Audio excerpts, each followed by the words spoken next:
नमस्कार विद्यार्थी मित्रांनो, मी प्राध्यापक उदय टेके, एम.कॉम भाग 2 सर्व विद्यार्थ्यांचे स्वागत करतो. आपल्याला माहीतच आहे आपला chapter number 2 that is strategic financial planning म्हणजेच व्यूहरचनात्मक वित्तीय नियोजन याच्यावर आपण चर्चा करीत आहोत. पाठीमागल्या लेक्चरमध्ये आपण financial planning, financial plan, objectives, importance या बाबींची फिनान्शियल प्लॅनिंगच्या अनुषंगानं चर्चा केलेली आहे. आजच्या लेक्चरमध्ये आपण स्टेप्स इन फिनान्शियल प्लॅनिंग म्हणजेच वित्तीय नियोजनातील टप्पे किंवा पायऱ्या याबाबत चर्चा करणार आहोत. तर जनरली पाठीमागील लेक्चरमध्ये आपण बघितलं की हे जे फिनान्शियल प्लॅनिंग आहे it is very important to all types of business organisation. सर्व प्रकारच्या ज्या बिझनेस ऑर्गनायझेशन्स आहेत त्यांना फिनान्शियल प्लॅनिंग हे महत्त्वाचं असतं. फिनान्शियल प्लॅनिंगचा अर्थ बघत असताना आपण बघितलं आहे की ही प्लॅनिंगची जी संकल्पना आहे, प्लॅनिंगचा जो ॲप्रोच आहे तो जर फायनान्स फंक्शनला अटॅच केला तर जनरली त्याला इथं काय म्हटलं जात असतं, फिनान्शियल प्लॅनिंग असं म्हटलं जात असतं. जो भविष्यकाळ आहे या भविष्यकाळाला जर सामोरं जायचं असेल तर वित्तीयदृष्ट्या व्यवसाय संस्था मजबूत असणं, प्रबळ असणं गरजेचं असतं. त्यामुळं हा वित्तीय नियोजन व्यवसाय संस्थेच्या दृष्टीनं महत्त्वाचा भाग ठरत असतो. जनरली प्लॅनिंगची संकल्पना अभ्यासत असताना ही संकल्पना भविष्यवेधी असते हे आपणास माहीत आहे आणि प्लॅनिंग ही एक कंटिन्युअस प्रोसेस आहे, म्हणजे सतत चालणारी प्रक्रिया म्हणून प्लॅनिंग हा शब्द आपण काय केलेला आहे, अभ्यासलेला आहे. तर या कंटिन्युअस प्रोसेसमध्ये कोणत्या कोणत्या स्टेप्स जनरली फिनान्शियल प्लॅनिंगमध्ये कोणत्या कोणत्या स्टेप्स इथं फॉलो केल्या जातात त्याची आपण यामध्ये चर्चा करणार आहोत. So first step is establishing objectives, that is establishing financial objectives. Then second step is estimation of capital requirement. Then third stage is determination of the kinds of securities to be used, म्हणजे कोणत्या कोणत्या सिक्युरिटीजचा भांडवल उभारणीसाठी वापर करायचा ते निर्धारित करणं. Then fourth step is formulation of financial policies. जी वित्तीय धोरणे आहेत त्या वित्तीय धोरणांची आखणी करणं किंवा वित्तीय धोरणे तयार करणं.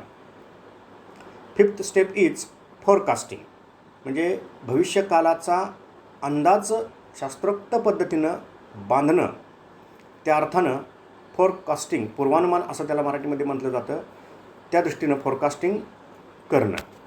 Next formulation of procedures. जी कार्यपद्धती आहे फिनान्शियल फंक्शन फॉलो करत असताना ज्या फिनान्शियल प्रोसिजर्स आहेत, कार्यपद्धती आहेत त्या तयार करणं. And last step is providing for flexibility. हे जे फिनान्शियल प्लॅनिंग आहे हे फिनान्शियल प्लॅनिंग करत असताना जनरली हे प्लॅनिंग रिजिड असता कामा नये, म्हणजे ताठर हे फिनान्शियल प्लॅनिंग असता कामा नये. According to changes in the situation, that is circumstances changes, जसजशी परिस्थिती बदलते तसतसं तुम्हाला हे प्लॅनिंगसुद्धा बदलावं लागतं. सो हे प्लॅनिंग कसं असणं गरजेचं असतं, फ्लेक्झिबल, म्हणजेच त्यामध्ये लवचिकता असणं गरजेचं असतं. So these are the 7 steps in financial planning. So first we start with first step, that is establishing objectives. So first step is establishing financial objectives. So the financial objectives should be clearly defined. First step काय आहे की जे financial objectives आहेत generally overall business objective, considering the overall business objectives, firstly establish your financial objectives. म्हणजे व्यवसाय संस्थेची जी पूर्ण ध्येय आहेत, उद्दिष्टे आहेत, त्या त्या उद्दिष्टांना विचारात घेऊन जी आर्थिक उद्दिष्टे आहेत ती आर्थिक उद्दिष्टे इथं स्पष्ट करणं गरजेचं असतं. Business enterprise operate in a dynamic society and in order to take advantage of the changed economic conditions, financial planning should establish both short-term as well as long-term objectives. If you see, generally business operations जे व्यवसायिक क्रिया आहेत त्या व्यवसायिक क्रिया कुठं घडून येत असतात? Generally in dynamic society. म्हणजे ही जे समाज आहे, खास करून जे व्यावसायिक वातावरण आहे ते वेगवान किंवा स्फोटक वातावरणामध्ये व्यवसायांना आपलं कामकाज करावं लागत असतं. आणि ह्या व्यवसायिक वातावरणामध्ये जी इकॉनॉमी आहे ही इकॉनॉमिक कंडिशन ड्रास्टिकली म्हणजे वेगानं अनपेक्षितपणे काय होत असते तर चेंज होत असते. आणि ह्या होणाऱ्या बदलाचा जर व्यवसाय संस्थेला फायदा घ्यावयाचा असेल तर ह्या फिनान्शियल प्लॅनिंग थ्रू जी ऑब्जेक्टिव्ज आहेत, financial planning should establish both short term and long term objective. So to take the advantages of changing economic condition, जी बदलणारी आर्थिक परिस्थिती आहे त्याचा जर फायदा घ्यावयाचा असेल तर फिनान्शियल प्लॅनिंग थ्रू जी शॉर्ट टर्म फिनान्शियल ऑब्जेक्टिव्ज आहेत as well as long term financial objectives आहेत ती ते काय करावं लागत असतं तिथं निर्धारित करावी लागत असतात. Financial objectives of any business enterprise is to employ capital in whatever proportion necessary to increase the productivity of the remaining factors of the production over the long run. So, what is meant by financial objectives or what are the financial objectives? Generally, हे जे financial objectives आहेत कशाशी related असतात? Generally is to employ capital in whatever proportion necessary to increase the productivity of remaining factors of production. म्हणजे जे factors of production आहेत, finance और capital हा एक फॅक्टर्स ऑफ प्रोडक्शन आहे. जनरली अदर दॅन दिस मॅन आहे, material आहे, labour आहे, मशिनरी आहे, these are the factors of production. So ह्या फॅक्टर्स ऑफ प्रोडक्शनला किंवा ह्या फॅक्टर्स ऑफ प्रोडक्शनची म्हणजे हे जे काय उत्पादनाचे घटक आहेत त्यांची जर उत्पादकता वाढवावयाची असेल टू इन्क्रीज द प्रॉडक्टिव्हिटी, त्यांची जर उत्पादकता वाढवावयाची असेल तर त्यांच्यासाठी निधीची आवश्यकता असते. व्हॉट एव्हर प्रपोर्शन, त्यांना किती प्रमाणात निधी आवश्यक आहे तो निधी उपलब्ध करून देणं याचा संबंध कशाशी असतो? या ऑब्जेक्टिव्हशी असतो. म्हणजे फिनान्शियल ऑब्जेक्टिव्ह काय आहेत?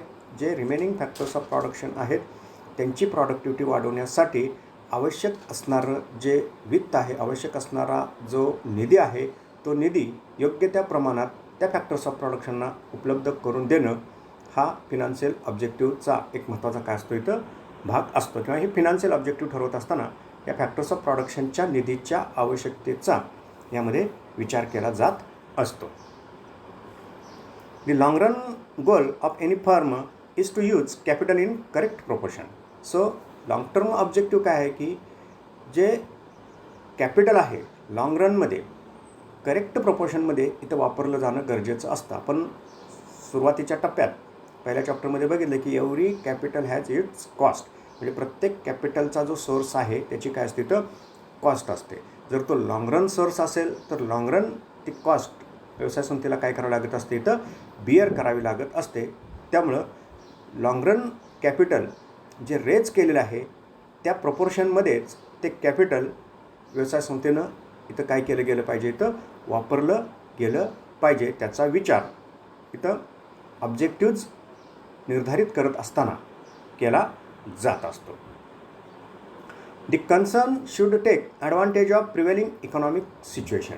जी प्रिवेलिंग इकॉनॉमिक सिच्युएशन आहे पहिल्या टप्प्यात आपण बघितलं आहे की ही इकॉनॉमिक सिच्युएशन ड्रास्टिकली काय होत असते, चेंज होत असते. त्या चेंजचा ॲडव्हान्टेज हा व्यवसाय संस्थेला घेता यायला पाहिजे. त्याचबरोबर जी प्रिवेलिंग इकॉनॉमिक सिच्युएशन आहे म्हणजे जी सद्यकालीन वर्तमानकालीन जी इकॉनॉमिक कंडिशन असते, इकॉनॉमिक सिच्युएशन असते त्याचासुद्धा जो फायदा आहे, फिनान्शियल जो बेनिफिट आहे तो फिनान्शियल बेनिफिट घेण्यासाठी करता येणं गरजेचं.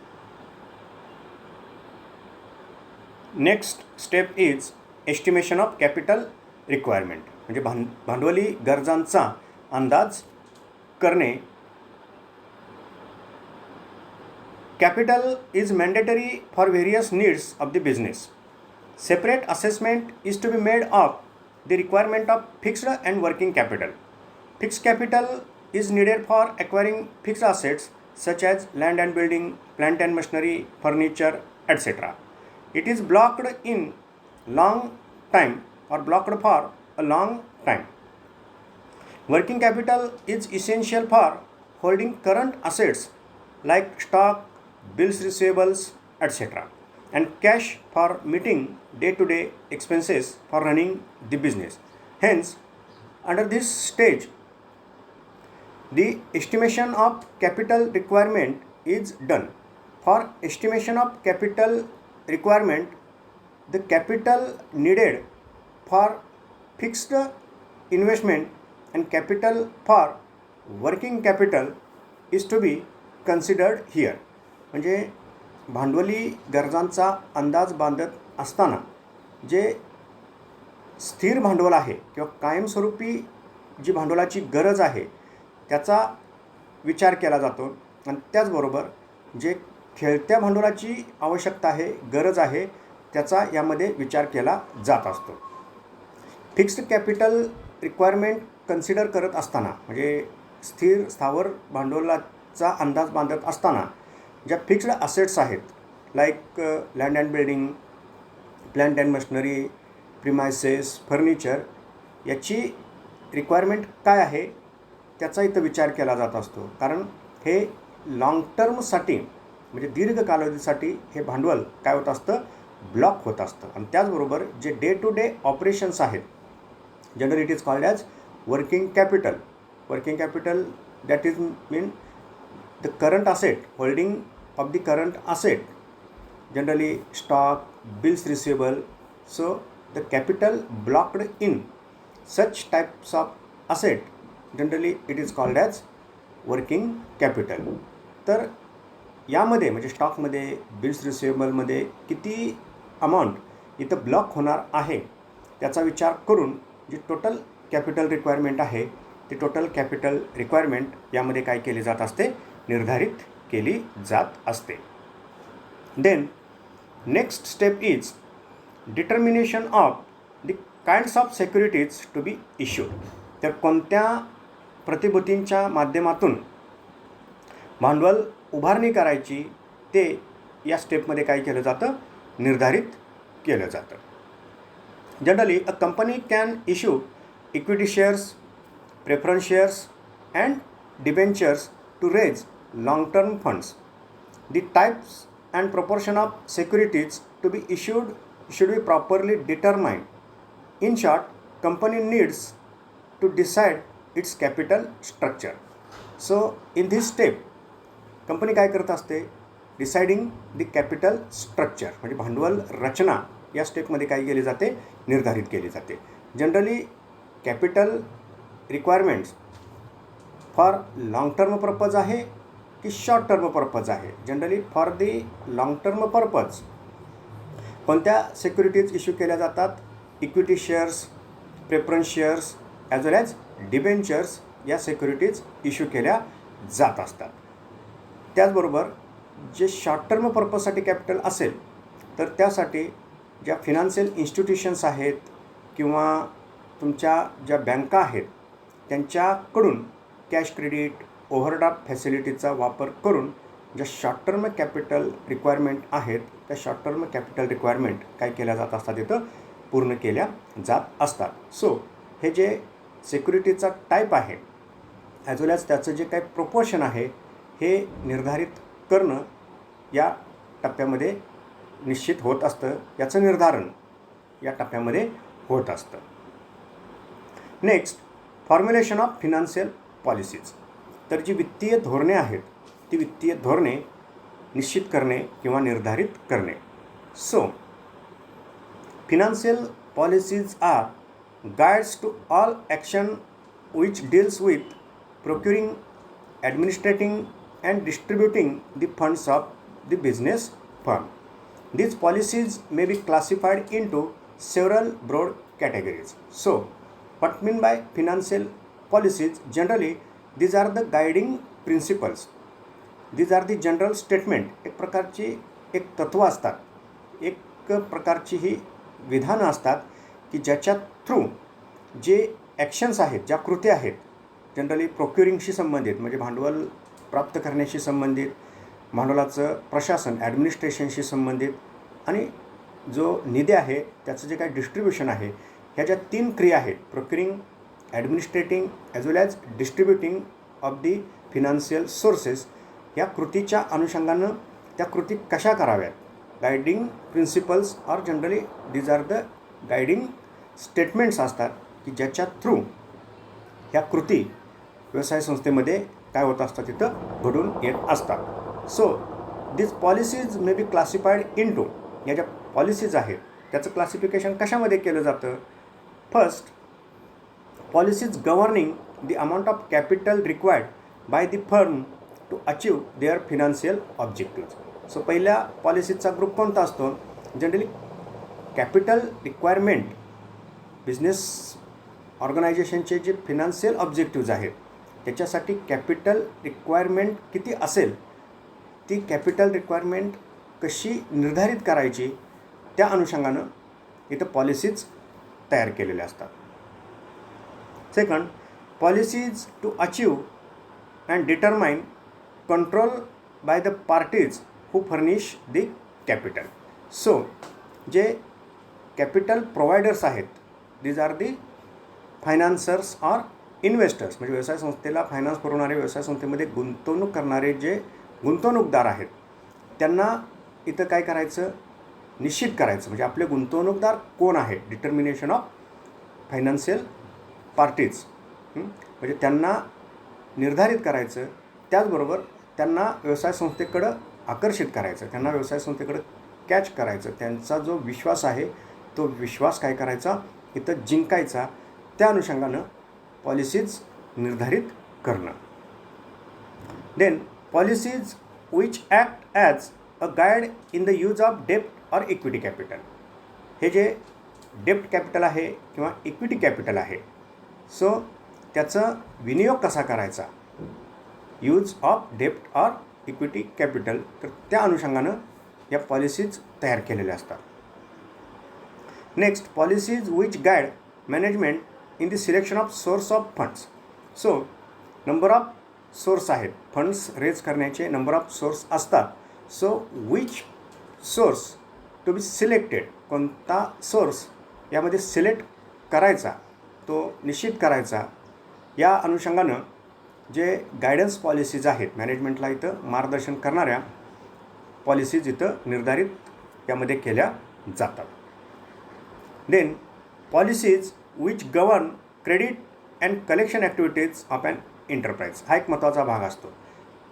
व्यवसाय संस्थांना क्रेडिट द्यावं लागत असतं, म्हणजे विक्री केल्यानंतर एक विशिष्ट असा जो पिरियड आहे तो पिरियड इथं द्यावा लागत असतो. ह्या ज्या क्रेडिट पॉलिसीज आहेत ॲज वेल ॲज ज्या कलेक्शन पॉलिसीज आहेत, at the time of collection काही डिस्काउंट, रिबेट्स, कन्सेशन्स द्यावी लागत असतात. तर ह्या ज्या काय क्रेडिट कलेक्शन पॉलिसीज आहेत त्या यामध्ये काय केल्या जात असतात, इथं निर्धारित केल्या जात असतात. So in this step number of policies काय केल्या जात असतात, यामध्ये निर्धारित केल्या जात असतात. देन फोरकास्टिंग म्हणजे पूर्वानुमान किंवा भविष्यकाळाचा अंदाज करणे. A fundamental requisite is the collection of facts.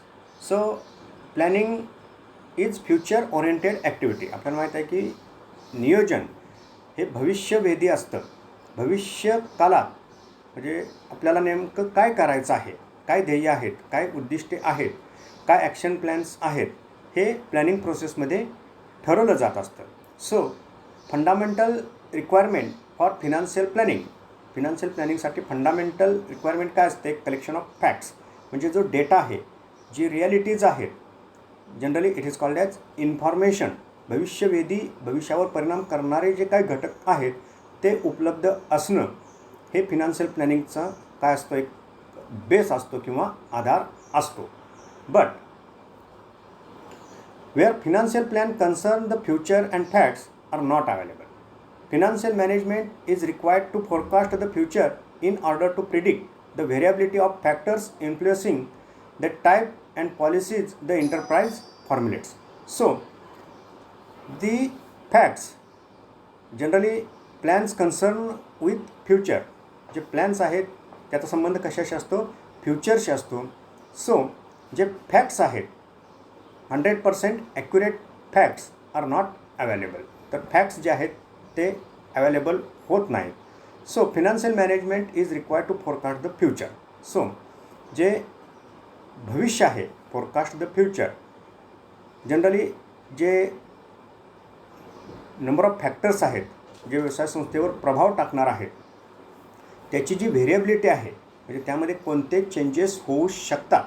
व्यवसाय संस्थेच्या ज्या पॉलिसीज आहेत, ज्या व्यवसाय संस्था पॉलिसीज तयार करतं, त्या पॉलिसीज तयार केल्यानंतर त्या राबवत असताना असे कोणते घटक भविष्य कालावधीमध्ये व्यवसाय संस्थेवर प्रभाव टाकू शकतात त्याचा यामध्ये इथं काय करावं लागत असतो, अंदाज घ्यावा लागत असतो.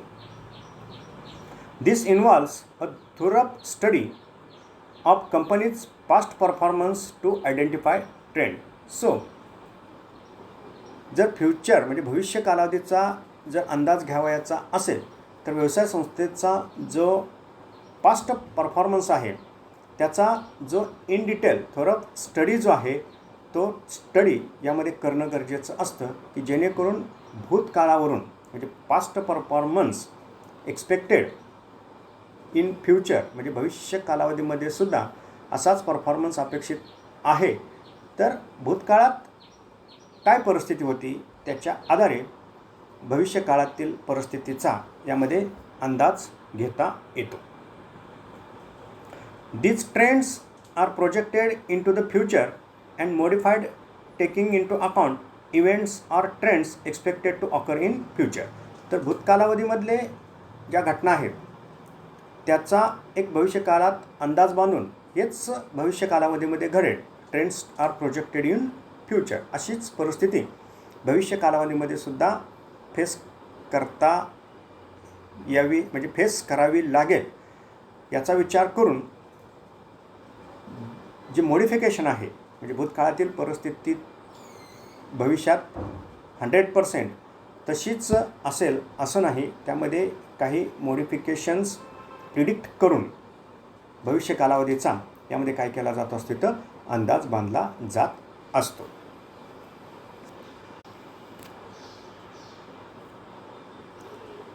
फॉर्म्युलेशन ऑफ प्रोसिजर्स म्हणजे कार्यप्रणाली, कार्यपद्धती इथं तयार करणे.